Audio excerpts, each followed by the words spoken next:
अकड़। एक जंगल में एक लोमड़ी रहता था। वह सबको अपनी महानता का प्रमाण देते हुए अकड़ती थी। एक बार वह रास्ते में चल रही थी, तब उसे पेड़ के डाल पर बैठी हुई आराम से मांस के टुकड़े को काटा हुआ कौवा दिखा। तुरंत उसके पास जाकर कहा, अरे काले कौवे, मुझे बहुत भूख लग रही है, पहले उस मांस के टुकड़े को इधर लाओ। उन बातों से कौवे को बहुत गुस्सा आया और कहा, मैंने बहुत ही मेहनत से कमाया, मैं नहीं दूंगा, जाओ। मैं इस जंगल का मंत्री हूँ, भूल गए क्या? असल में तुम सब ना जाने वाला एक बात बताओ। सिर्फ नाम के लिए जंगल का राजा वह बूढ़ा शेर है, पर इधर सब कुछ मेरे हिसाब से ही होता है।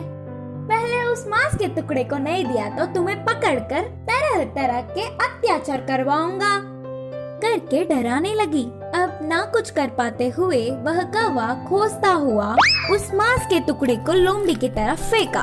उस टुकड़े को खुशी से खाकर उसकी चाल सफल होने से कौवे को देखती हुई हंसने लगी और वहाँ से लोमड़ी चली गई। इस लोमड़ी की अकड़ तो दिन ब दिन बढ़ते ही जा रहे हैं। अभी जाकर महाराज को पूरी बात बताकर उसे एक अच्छी पाठ पढ़ाऊंगा। सोचकर उड़ता हुआ कौवा शेर के पास आया। महाराज को मंत्री लोमड़ी की अपमान करने वाली एक बात को 4 बातें बनाकर उकसाने लगा। इससे शेर गुस्से से आग बबूला हो गया। फिर उसके पास आई हुई लोमड़ी पर शेर ने एक पंजा मारकर उसे मंत्री के पद से हटा दिया। इतना होने पर भी लोमड़ी ने अपने तेवर नहीं बदले।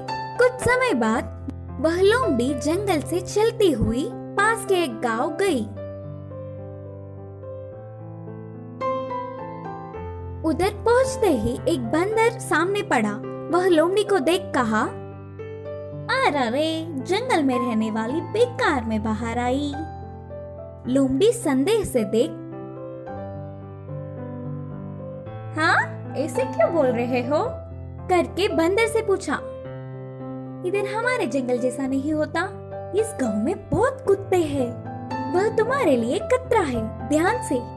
बंदर ने कहा, बस इतना ही ना, मैं और कुछ सोचकर डर गई। मुझे कुत्तों से कोई डर नहीं, ऊपर से मैं मंत्री था, उनसे बचने के लिए मेरे पास कई रास्ते हैं। बोलते हुए हमेशा की तरह लोमड़ी अपने महानता का अकड़ दिखाने लगी। अच्छा, तुम्हें कुत्तों से बचने के लिए कई रास्ते पता है? अरे मुझे तो एक ही मार्ग पता है, ऐसे पेड़ चढ़ना। बोलते हुए बंदर तुरंत पेड़ चढ़ गया। लोमड़ी पेड़ के ऊपर बंदर को देख, तुम डरपोक हो बोलकर चिढ़ाते हुए ही कुत्तों के भीड़ भौंकते हुए उधर आ गए। अकड़ने वाली लोमड़ी को बचने का मौका छूट गया तो सारे कुत्ते एक ही बार लोमड़ी के ऊपर गिर के पीछे पड़ गए। इस कहानी की शिक्षा है कि अपनी अकड़ छोड़कर हमें सबसे अच्छे से रहना चाहिए।